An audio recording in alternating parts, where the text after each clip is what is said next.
The first tear slid down my cheek as I stared at my reflection in the mirror, toothbrush in hand, minty foam still clinging to the corner of my mouth. It wasn't a breakdown. Not yet. It was the kind of quiet unraveling you don't notice until it's too late. My apartment, normally spotless, was littered with unopened packages and takeout containers. My perfectly color-coded planner lay forgotten on the couch, pages curling at the corners. And me? I was still wearing the hoodie I'd thrown on 3 days ago, hair pulled into a lopsided bun, trying to muster the energy to care. My phone buzzed on the bathroom counter. I knew what it was before I picked it up. Another comment. Another notification. Another opinion. You look tired in your latest post. Are you okay? Kind of over the whole aesthetic. You used to be more real. You're not even trying anymore. I should have ignored them. But I didn't. I scrolled. And scrolled. And scrolled until my hands went numb and my chest felt like it was caving in. It wasn't just about a post. It was about me. About the version of myself I'd been pouring into 1,000 curated snapshots and video clips, desperately hoping someone out there would validate my existence. They didn't know me. Not really. But they were the reason I was living this carefully constructed lie of a life. Every post, every smile, every outfit chosen not for me, but for them. My 3.2 million followers. My so-called friends. My parents. My polished, Pinterest-perfect life was a performance, and I was losing the script. I left the bathroom light on and wandered back into the kitchen, stepping over a package I had no memory of ordering. I opened the fridge out of habit, stared blankly at the shelves, and closed it again. I wasn't hungry. I was hollow. And in that moment, I realized they were right. I didn't even recognize the woman I'd become. The smile I wore wasn't mine. The voice in my videos wasn't mine. Even the people in my life, the ones I called friends, felt more like fans or critics, watching me from behind the glass of a screen, only reaching out when they needed something. I wasn't living. I was curating. But let me take you back. Let me tell you how I got here. How I, a small-town girl with a genuine heart and a dream of being liked, ended up trapped in a web spun from likes, hearts, and filtered approval. Let me tell you how I became a woman so consumed with being what others wanted that I forgot who I really was. It all started 3 years ago. Back when I thought caring was the same as loving. Back when I thought being liked meant being seen. Back then, I was just Emily Rivera, 22, freshly graduated with a degree in marketing, living in a one-bedroom apartment above a laundromat in West Hills, trying to make it in a world that felt built for louder, shinier people. I was the kind of girl who said sorry when someone else bumped into me.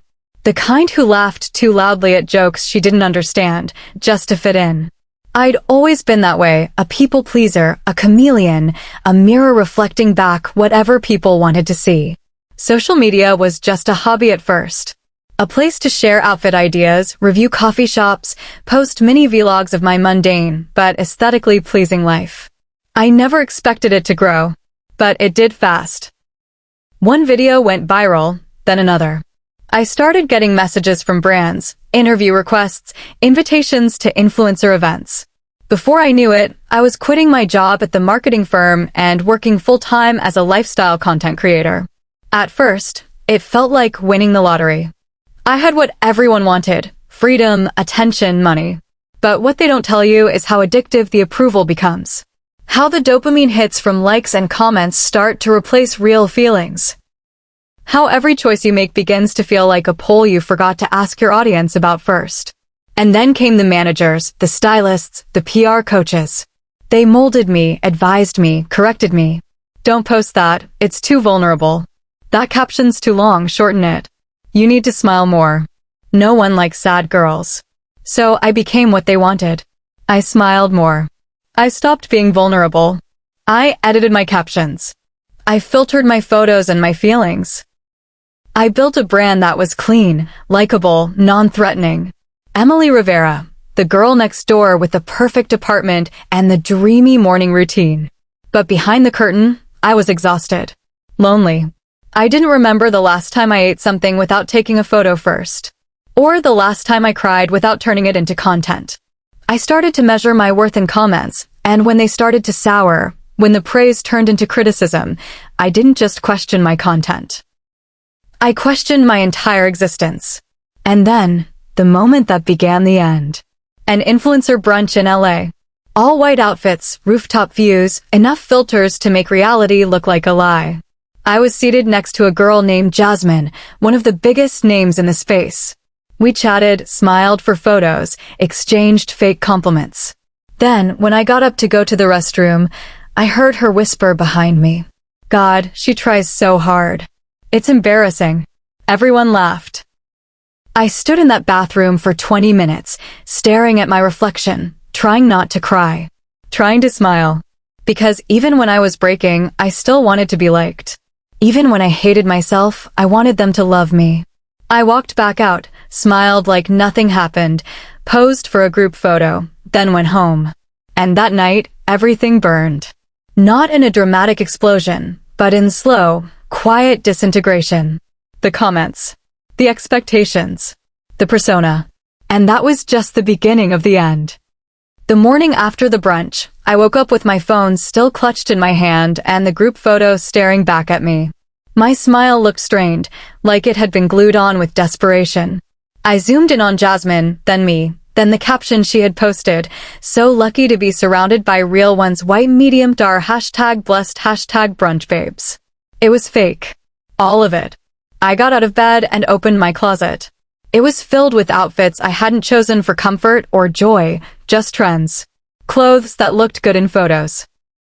Nothing I actually wanted to wear. I picked a hoodie I hadn't worn in months, one I used to love, and slipped it on. It still smelled faintly like the summer I met Sophie, my old roommate from college, back before either of us had more than 300 followers. I pulled my hair into a claw clip, not even bothering to check the mirror. My thumb hovered over the Instagram app, itching to post something. I knew I had to. I hadn't posted in over 12 hours.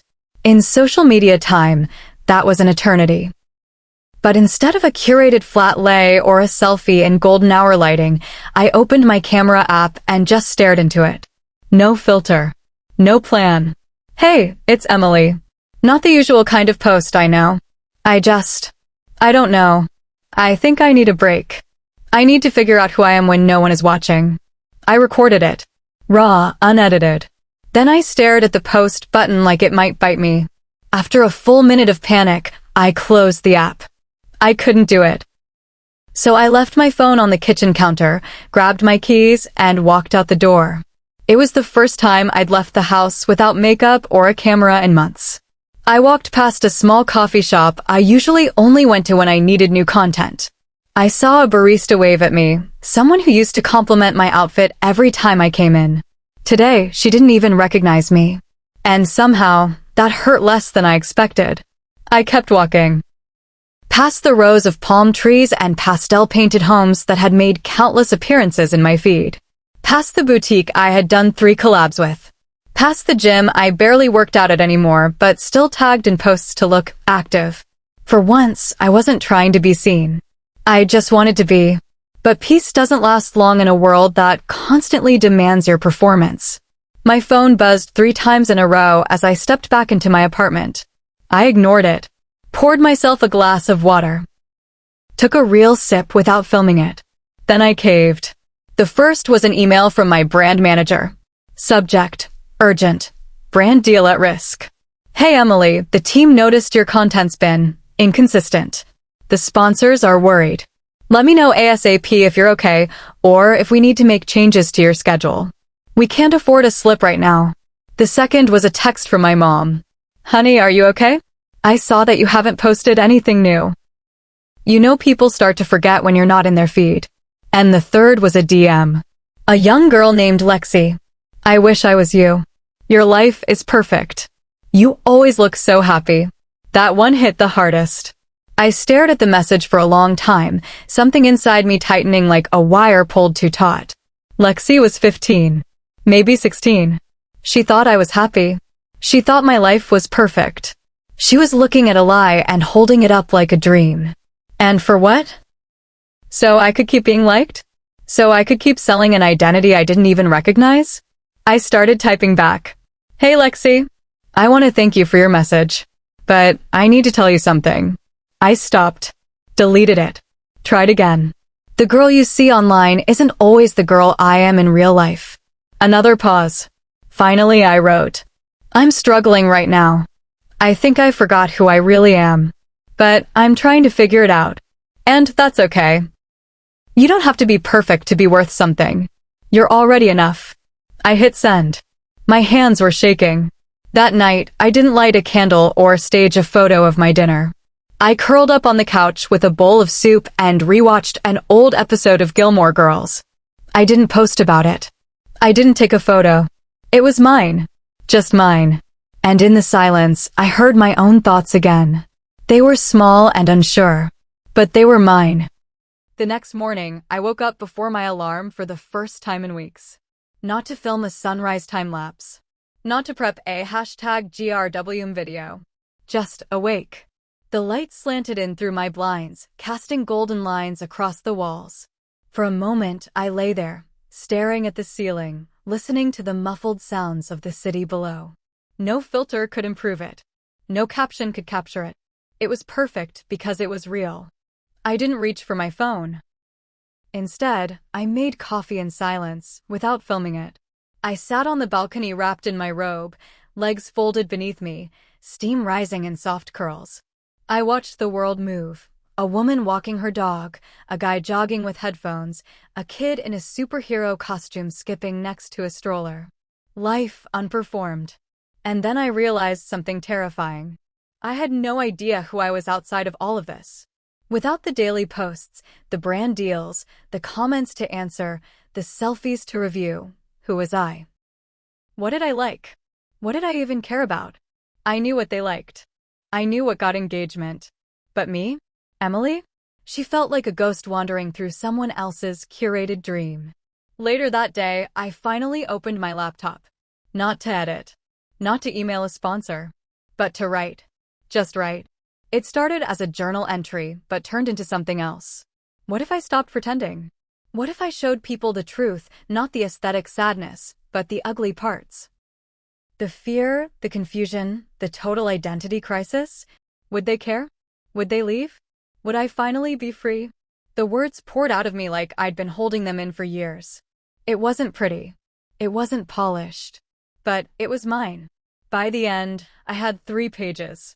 I didn't know what to do with them, so I saved them in a folder titled Unfiltered. I didn't post that day. Or the next. People started to notice. Comments piled up. Is she okay? Where did Emily go? I hope she's not sick or something.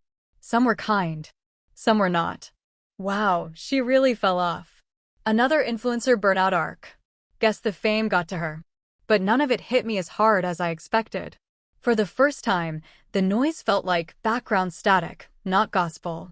Then Sophie called. My college roommate. One of the only people who knew me before the glow-ups and collabs. Hey, she said, her voice warm and real, like a blanket I hadn't wrapped around myself in years. I saw you've gone quiet. I just wanted to say, I'm proud of you. I blinked, caught off guard. For what? For stepping back. For not posting. That takes guts. And I think it's the first time I've seen you in a long time. Tears welled up before I could stop them. Sophie didn't see the version of me with perfect eyeliner or 1 million followers. She saw me. And she still cared. That night, I reread the messages from Lexi, the emails from brands, the concerned notes from fans who had come to rely on my highlight reel as inspiration. And I realized something else. This wasn't just about me anymore. I had become part of a machine, one that sold unattainable perfection to people who thought my life was a blueprint for happiness. I had helped build the illusion, brick by brick, caption by caption. But maybe I could start tearing it down. Not with a single post. But with a story. Mine. No edits. No filters. No pretty background music. Just truth. And maybe, just maybe, that could be enough. The day I posted the video, my hands were trembling. I kept it simple. No dramatic music, no over-explanation, no apology for being human. Just a quiet 2-minute video. Me, sitting on the couch, no makeup, wearing the hoodie I'd slept in. Hi, it's Emily. I've been gone for a bit. I needed time to remember who I am outside of all this. I built something beautiful here, but somewhere along the way, I lost myself in it. I'm still figuring things out. So I'll be posting less and differently. But more honestly, too. I hope that's okay. I hit upload and immediately wanted to throw up. But instead of logging off, I made tea. Then I opened my laptop and watched the numbers rise. Views, comments, shares, thousands. And the responses? Most were kind, vulnerable. Like people had been waiting for anyone, to say the thing out loud. Thank you for saying this. I feel the same. I thought I was the only one struggling. You have no idea how much I needed this. But the internet never speaks in one voice. The pushback came fast. Commenters who accused me of seeking attention. This is just a new aesthetic. So tired of influencers pretending to be authentic for clout. You quit posting for a week and act like it's a crisis. Then the brands started pulling out. Quietly at first. Emails from managers became more clinical. For your recent shift in direction, we regret to inform you that Brand X is pausing the campaign. The alignment no longer fits our Q4 goals. We hope you find your truth. Some even ghosted entirely. My income dipped almost overnight. It was like the platform I'd spent years building had suddenly become a house of cards, and I was the breeze. I panicked. I cried. I opened up old content folders, wondering if I should go back. Just for a little. Just to get things stable again. But something held me back. A message. From Lexi. I watched your video. I showed it to my mom. She cried. We talked for hours after. Thank you. For being real. I'm not trying to be you anymore. I'm trying to be me. That message? That one saved me. Because it reminded me that impact doesn't always come with sponsorship codes and affiliate links. Sometimes it's in the quiet, in the moment someone out there finally breathes easier because you told the truth. Still, real life doesn't wait. I had bills, rent, responsibilities. So I started saying no. Not to everything. But to the things that felt like old armor. The fake smiles. The toxic partnerships. The lies. And I started saying yes to things I hadn't done in years. Dinner with Sophie, no phones allowed. A painting class at the community center. I was terrible. It was glorious. Volunteering at a shelter where no one knew who I was. But then came the twist I didn't expect. One morning, I got a call from a production company. A small indie doc team that had seen my video. They were working on a film about social media, identity, and the cost of performance. They wanted to interview me. We don't want a statement. We want your story. The unfiltered one. I didn't say yes right away. Because it scared me. More than any brand deal ever had. But maybe that meant I should. Maybe it was time to stop playing the role and start living the truth out loud. I said yes to the documentary. Not because I was ready or even brave, but because I realized I couldn't go back. There are moments in life when you stand at a threshold and you know deep in your bones that you either step forward into the unknown or shrink backward into comfort. I'd spent years shrinking.